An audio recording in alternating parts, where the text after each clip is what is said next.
Welcome to Gospel Truth with Andrew Wommack, a teaching ministry that focuses on God's unconditional love and grace, sharing the good news through broadcast television and Charis Bible colleges worldwide. And now, here's Andrew. Welcome to our Wednesday's broadcast of the Gospel Truth. Today I'm in the middle of my second week of teaching on living in the balance of grace and faith. I tell you, this is a powerful, powerful teaching. This has changed my life. And here's a book, the very first book I ever, I'm not sure about that. I think I've been saying this is the first book I've ever written. But anyway, this is one of my very first books. I think it's been out over 20 years. And we're offering the book, the study guide, the CDs, the DVDs, and this would just be a real blessing to you. I've already covered a lot of material, so I haven't got time to go back through it. But just recently, the last few days, I started talking from Hebrews chapter 4 about there remaining a rest for the people of God.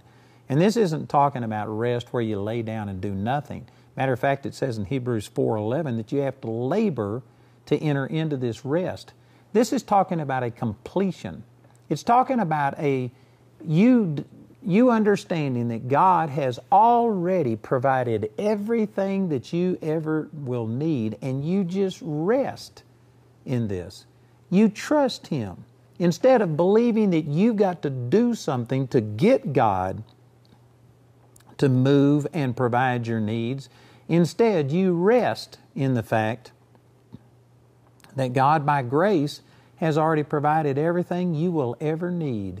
And you just rest in that. And it takes faith to rest. It takes labor, effort to rest and to get to where you just believe that God is going to do everything. You know, I've already mentioned this, but we are in a project right now of building a Bible college campus that is going to be tens of millions of dollars. And I don't have that money. And I could be upset and I could be thinking, what do I have to do? And I've got to do something. But you know what? I'm just resting in the Lord. And you hide and watch. We will get all of this money. We will continue our building. We will get this done. But see, it takes effort to rest like that and get to where you aren't feeling like, God, I've got to do something. I've got to get you motivated. I've got to somehow or another move you, motivate you to do something. No, God is already moved, and I'm just resting in that. And then we started talking from Genesis chapter 1 about how Adam, everything was already created for him in advance, and he entered into this rest where God had anticipated all of his needs. He didn't have to say, God, I need to breathe, and God created air. God, I need to eat, and God created food. God, I need water, and God created water. No, God created all of these things in anticipation of what his needs would be. And when Adam needed something, all he had to do was just reach out and take it and say thank you. That is a great picture of the way that faith and grace work. God, by grace, has already provided our healing, our deliverance, our joy, our peace, our happiness. Everything that we need is already provided. But that doesn't mean it automatically works. We have to learn how to just reach out and take it by faith. Romans 5:2 says we have access into this grace by faith. And then I was using Colossians chapter 2, verses 16 and 17.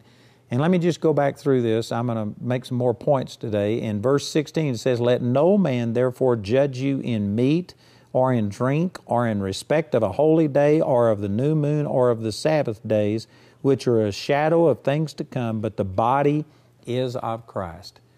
Boy, those two verses there are loaded. Those are so controversial from what the average Christian lives today. The average Christian does not really live in this. There are people that just totally ignore all of the instructions of the Bible and just do whatever they want to. And then there's others that are stuck in the Old Testament, and they are still trying to promote that you have to live by the dietary laws and by the feast days and the Sabbath day and stuff like this. And both of those are wrong. There was a purpose of the Old Testament law. They were pictures and shadows of things to come, but now we have the real body, and we should no longer be stuck observing these things. And I was saying some radical stuff yesterday, specifically about the Sabbath, that there are people who consider themselves to be Sabbath keepers, because they withdraw doing certain things on the Sabbath day. Did you know I was raised in a Christian home? We didn't observe the Sabbath strictly, but we still had a semi-Sabbath mindset where we couldn't mow our lawn on the Sabbath day, on Sunday, which isn't even the Sabbath. You know, let me just say this and then I'll move on with this, but I think that one of the reasons that the New Testament church started meeting on Sunday, which the Bible says was the day that Jesus rose from the dead, it was the first day of the week, not the seventh day of the week, and the reason that the church started meeting on Sunday was because they realized they were redeemed from the Sabbath, the Old Testament Sabbath observance of a day, and they specifically, intentionally met together on what they call the Lord's Day, and they had church on the first day of the week to make a clean break with the Sabbath.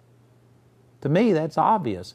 And yet we have entire denominations today that pride themselves and no, you've got to keep the Sabbath, and they go from sundown on Friday till sundown on Saturday, which is the Old Testament Sabbath time, and they believe that they are Sabbath keepers. They are actually Sabbath breakers because they're preaching that unless you observe this day and do certain things, then God won't bless you. They are thinking that their observance of a day makes God bless them, when the truth is God by grace has already blessed them, and it is not your observance of a day. And I've been teaching from Hebrews chapter 4 that we now have a Sabbath rest. I hadn't got time to go back and read those scriptures, but it was very clear that there is a rest, a relationship with God that the Old Testament Sabbath was a picture of. That's what it says here in Colossians 2:17, which are a shadow of things to come, but the body is of Christ. Now that we have Christ in His physical person, we do not worship the shadow. There was a time that I was brought up, I wouldn't mow the lawn on a Sunday. I remember when I first got into ministry, I went and held a 3-day meeting. I was still in college. I went and held this 3-day meeting at a Baptist church, and on Sunday, the youth group of that Baptist church wanted to take me out to eat to a restaurant, and I wouldn't go. They had a party. They had all of the youth get together, and they were going to a restaurant. I wouldn't go because I said, I am not going to go eat out on the Sabbath and pay somebody to work on the Sabbath and do all of this. Did you know I was wrong technically because the Sabbath isn't Sunday. It's sundown Friday to sundown Saturday. But I thought I was somehow or another keeping the Sabbath. Many of you have seen that movie, Chariots of Fire, where Eric Liddell wouldn't run in the trials for the Olympics because it was on Sunday. And you know what? God honored his faith. His heart was right. His commitment to the Lord was right. There's some honorable things that you can take instruction from and be inspired by. But technically speaking, the Sabbath isn't Sunday. It's sundown Friday to sundown Saturday. And so that's misplaced. And there's many New Testament Christians who think that Sunday is the Sabbath. It's not. And we do not have to observe that Sabbath, the withdrawal of a day. I wouldn't pay toll on Sunday and drive through the Dallas-Fort Worth Turnpike to go to church. I would drive the longer way around so that I wouldn't have to pay somebody toll on the Sabbath. At one time, I thought I was a real strict Sabbath keeper. I wouldn't go into a store if it was opened on Sunday. Even if it was Tuesday, I wouldn't go into it if they were open on Sunday because they were Sabbath breakers. That's the way I thought. There's a lot of people that think that. That's not true. The Sabbath, again, isn't Sunday. And the Sabbath in the New Testament isn't a day. And it's not observing a day. That was a picture of some New Testament reality. What was it a picture of? Well, let me turn over and show you what the Sabbath was a picture of. This is from Leviticus chapter 25, and I'm not going to take time to read all of these verses. Let me just pick out a few things.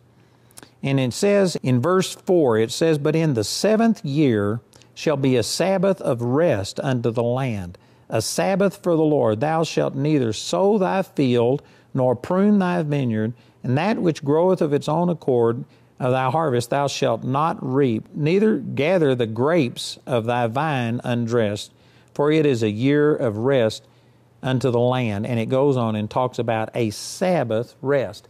Now there was two things in the Old Testament. There was a Sabbath that was once a week. That was a day, sundown Friday to sundown Saturday, and they had to take that Sabbath off, and they could not work. They couldn't sell. They couldn't buy. They needed to take that day off and just devote it to worshiping the Lord and resting in the Lord. And you know what this is a picture of? You got to remember that in our day and age, especially in the United States, of course, we've got people watching this all over the world, and some of these cultures differ. But in the United States, especially in the South where I grew up, we used to have laws that you couldn't have things open on Sunday. We grew up with this concept of taking one day out of 7 off. But in the time that this was given to the Israelites, when the Sabbath was first instituted, there was no such thing as this. It had never been in a culture. People were struggling. There was a curse upon the land, and people worked hard. I mean, sun up till sundown, 7 days a week to provide and to plant their crops and get rid of the weeds and take out the rocks and do all of this. And it took work constantly. And so every person on the face of the earth at this time was working nonstop, day and night, just to make a living. And then God's people come out of Egypt, and God commanded them to take one day out of 7 off and just take it for a time to worship the Lord and to reflect on Him. Did you know at that time that was radical? Nobody did that. They didn't have a 40-hour work week. They had a 7-day work week, and they worked all day, sun up to sundown. So for the Jews to take off one day out of 7 was just radical. And the logical thought about this would be that if I only work 6 days, and yet these people over here that aren't Jews are working 7 days, well, then they're going to be more prosperous. They are going to be more blessed. Their crops are going to work better because they have put more work and more effort into it. And did you know, in the natural, if you didn't factor God into it, and God, it says in Genesis chapter 2, He blessed the 7th day, and He put a special blessing on that day. If you don't factor God and His blessing into it, it would be true that if you work less, you are going to prosper less than a person who works more. But because this was God, He was trying to get across to these people that I'm your source. Even though you are planting seed, and even though you're digging furrows and you're watering and you're doing different things, you are working, but it's me that's your source. I'm the one who's your supply. And even though you have to do certain things, that's faith, you need to be putting faith in my grace. You need to be trusting me and seeing me as your source. So how is it that He got people to see that and trust Him? Because they were working, and they were working hard. How is it that you see God as your source when you're working? Well, it was real simple. He says, take one day out of 7 off, and I'll bless you more than if you work 7 days out of 7. And so the Israelites observed this, and sure enough, they began to prosper, and their fields brought forth more. They had more abundance. They had more of a supply than the people who worked 7 days a week. And it wasn't because working less produces more. It was because trusting God and putting faith in Him and seeing Him as your source allowed there to be this supernatural blessing of God on it, and they prospered. And just in case anybody missed that, I believe that was very obvious. But just in case anybody missed that, right here, these verses that I read you out of Leviticus chapter 25, they were also commanded to take 1 year out of 7 off. And He says that which grew of itself during the 7th year, they couldn't eat it. They couldn't reap it. They had to leave it for the people that were poor. They had to leave it for the beast of the field to come in and eat. But you couldn't reap your own things that grew naturally in the 7th year. You had to take that entire 7th year off. Now, how would they ever make it then? Just in case anybody missed that God was blessing them by working only 6 out of 7 days, and He was blessing them more than the people who worked 7 out of 7 days, in case they missed that, here was the people of Israel commanded to take 1 year out of 7 off. How would that ever work? Look at this over in Leviticus chapter 25, and in verse 20 it says, "And if you shall say, what shall we eat the 7th year? Behold, we shall not sow, nor gather in our increase. Then will I command my blessing upon you in the 6th year, and it shall bring forth fruit for 3 years. And you shall sow the 8th year, and shall eat of the old fruit until the 9th year, until her fruits come in. ye shall eat of the old store. So the Lord says, in case anybody says, how are we ever going to make it if we take 1 year out of 7 off? He says, just like clockwork, on the 6th year, I'll bless you with 3 times a normal harvest that'll carry you through the 6th year, through the 7th year, and through the 8th year while you're sowing your crops, and you won't be able to reap until the 9th year. And so in case anybody missed this, here was God's supernatural blessing. And it showed that even though they were doing things, it was not their effort that was really causing this supply. Because on the 6th year, they would get 3 times a normal crop so that it would carry them through that 7th and 8th year when they weren't sowing and then when they were waiting on their crops to come up. It was a supernatural deal about, even though you're working, it's not your effort, it's your God that is your supply. And you need to trust Him. You know, I've already made this application earlier, but this is just a perfect place to make it, that this is why giving is so important. It's because God needs to be our source. I believe God hates this kind of relationship where people just give Him 1 hour a week on Sunday, or they give Him a little devotion, a 10 or 15, 20-minute devotion in the morning. Not to say that that's bad, but if that's all it is, God hates that kind of thing where you can departmentalize your life, and on Sundays you seek God, and then the rest of the week you just are bitter and angry, and you will manipulate and lie and steal and gossip and do things, and you have your religious life and then you have your secular life. God hates that. God wants all of us. He wants you 24/7. God wants everything about you and me. And I believe that since we spend more time working than anything else, God wants us to trust Him and see Him as the source of our supply. And some of you might think, well, God's not the source of my supply. I worked for this money. I worked hard. I worked 50 hours, 60 hours. I did this. Boy, it's by the sweat of my brow. If I don't work and do it, it won't get done. I saw this movie one time. I think it was Shenandoah. I'm not sure about that, but I think it was Gary Cooper, and he wasn't really a religious man, but his wife wanted him to pray over the food.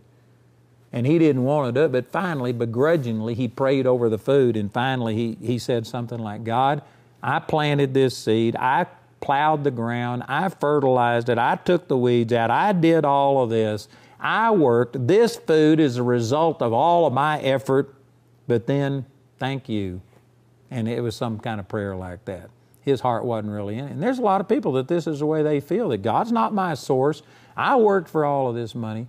But the truth is, God is the source of everything that we get. Did you know whatever talents you have, whatever gift you have that enables you to work and make a living, if you're an artist, if you're an accountant, did you know that there are certain people that just have these bents? They just have an ability to see numbers and to deal with things. If you're an administrator, if you're a person that has a talent like, in construction and you can build things and do things, you might be able to develop a skill that God gave you, but you can't develop what God didn't put in. I can carry a tune. I can sing. I sing in the shower. I put on my headphones and I sing, and you turn the volume up loud enough, I can't tell it's not me. But I'm not gifted as a singer. Now, I could go take training and I could probably become better at it than I am, but that is not my gifting. God has called me to minister, and He's given me an ability to teach. It's supernatural. And it takes relative little effort because it is a gift from God. Now, I can develop it, and I've been ministering now for over 47 years, and I'm better at it than I used to be. Some of you think I'm still not very good, but boy, it's a lot better than it used to be. Amen. I haven't arrived, but I've left. But I can't do things that I'm not gifted and anointed by God to do. Whether you realize it or not, God gave you those talents. God gave you that ability. All God would have to do is just stir up the chemicals in your brain just a little bit, and I guarantee you'd be having drool come off your chin. You would be sitting there, you would be in a mental institution. You didn't cause yourself to be able to think properly. You didn't give yourself the health. You didn't give yourself all of these talents and abilities. Whether you recognize it or not, God is your source, and He wants you to recognize Him as your source. So how is it that He gets you to trust Him and see Him as your source when it comes to finances and work? It's real simple. He says, give me a portion of what you've got. And if there wasn't a God who is your source and who is going to supernaturally bless you and multiply, when you give, it says Luke 6:38, give and it shall be given back unto you. Good measure, pressed down, shaken together, and running over shall men give into your bosom. If there wasn't a God who made that promise, then to take a portion of what you've got and give it away defies logic. You're moving away from your goal instead of towards it. But when you give, the reason God wanted us to give is not because He needs your money, not because God is broke, not because if you don't give, I'm going to have to go off the television and do all of these things. No, God asked you to give for your sake, for you to trust Him and to say, Father, I trust You, and I'm not only saying it, I'm proving it. I'm going to take 10%, 20%, whatever it is, and I'm going to give. And as I give, this would make no sense if I didn't trust Your promise. But I trust You. I see You as my source, and so I'm trusting in You, and I expect to prosper. And I can personally testify there are millions of people that have done this, and they give. And when you give, you actually have more than when you keep it all, because God will supernaturally bless you. And see, that's what happened here on this year, this Sabbath year. The people would not sow their crops. They wouldn't work their field. They wouldn't harvest what grew naturally. And in the natural, how is that going to work? How are we going to survive? God would bless them with 3 times a normal harvest on the 6th year that would carry them all the way through till the 9th year. And it was because they made God their source. This is why God instituted the Sabbath, is to show man that I am the source of everything. Even though you're working your fields, even though you're herding your cattle, even though you're working and building and doing things, I am your source. And to prove it, I want you to take 1 day out of 7 off. To prove it, I want you to take 1 year out of 7 off. And I'm going to bless you. And the Sabbath was all about trusting the Lord, resting in the Lord. Even though you do certain things, it was not your labor that your faith was in. Your faith was really in your God. It was in your covenant with your God. And to prove it, you took 1 day off. To prove it, you took 1 year out of 7 off. And that's what the Sabbath was all about.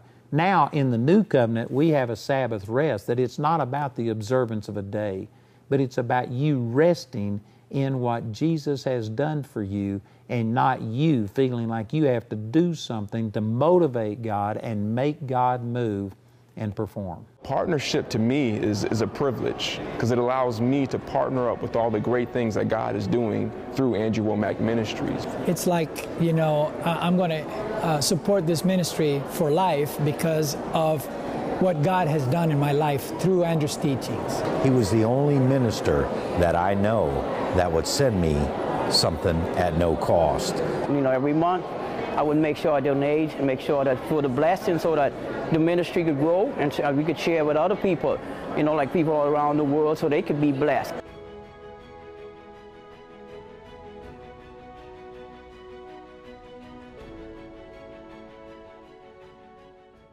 I was arrested for first-degree murder, 2 attempted first-degree murders in 1993. They ran my time concurrent, which means put the time together. So I did 7 years and 3 months in prison. While I was in prison, I had a brother in the Lord introduce me to Andrew Wommack, to one of his cassette tapes. So I got excited about that and started studying, and it brought a lot of balance to the things I heard. And I was just so excited that I could get these tapes for free. This is my treasure from other partners, from when I first got introduced to Andrew Wommack, and then all the video of the months I was getting once I got out of prison. I just continued to get them, and this time I wasn't getting them for free. I was paying for them because I had a job. I was out of prison, thank God. As soon as I got out, I started doing prison ministry, going back into the prisons. I just want to thank really everyone that gave to the ministry, all the partners, which now I am a partner, to get the teachings to me to bring balance in my life. I started my own business. I went from 5 people to 60 people. I realized I can't run a business by myself. I need people I could count on. Same thing with the ministry. Andrew Wommack doesn't do it by himself. He needs the people that are involved, the partners that are involved to be able to do what he does at such large scale. Partners, I want to say thank you for helping me to reach out and touch Gerardo. He could not have gotten these tapes if it hadn't been for our partners. If you aren't a partner, I'd like to encourage you to become one today.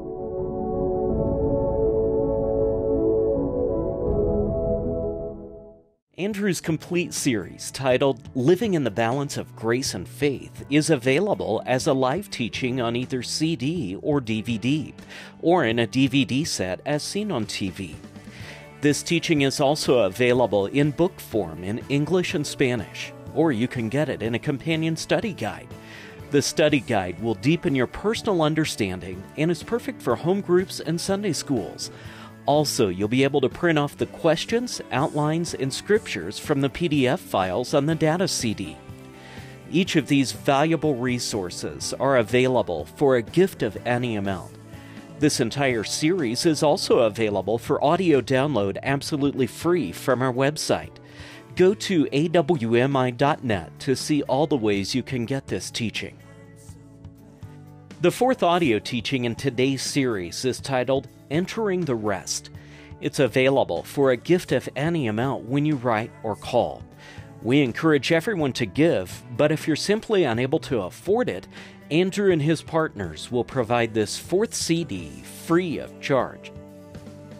If you'd like to help us continue to provide these valuable free resources for those who cannot afford them, please become a Grace Partner today by calling or going to our website. You can use your credit card to order these resources or become a Grace Partner through our website at awmi.net. While you're there, you can discover more product details and download additional free resources. Or call our helpline Monday through Friday from 4:30 a.m. to 9:30 p.m. Mountain Time. Our helpline number is 719-635-1111.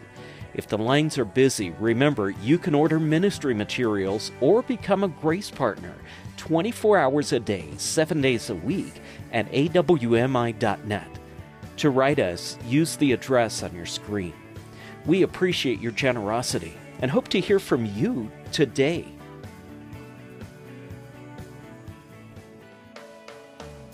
We'd like to point out Andrew's upcoming speaking schedule. Mark your calendars to come meet Andrew at one of these events. In the month of August, he'll be in Chicago, Illinois. In September, he'll be in Charlotte, North Carolina, Johnson City, Tennessee, Colorado Springs, Colorado, and back in Woodland Park for the annual Andrew Wommack Ministers Conference. And in October, he'll be in Walsall, England, and in Cape Town, South Africa. For more details on Andrew's next meeting in your area, visit our website at awmi.net.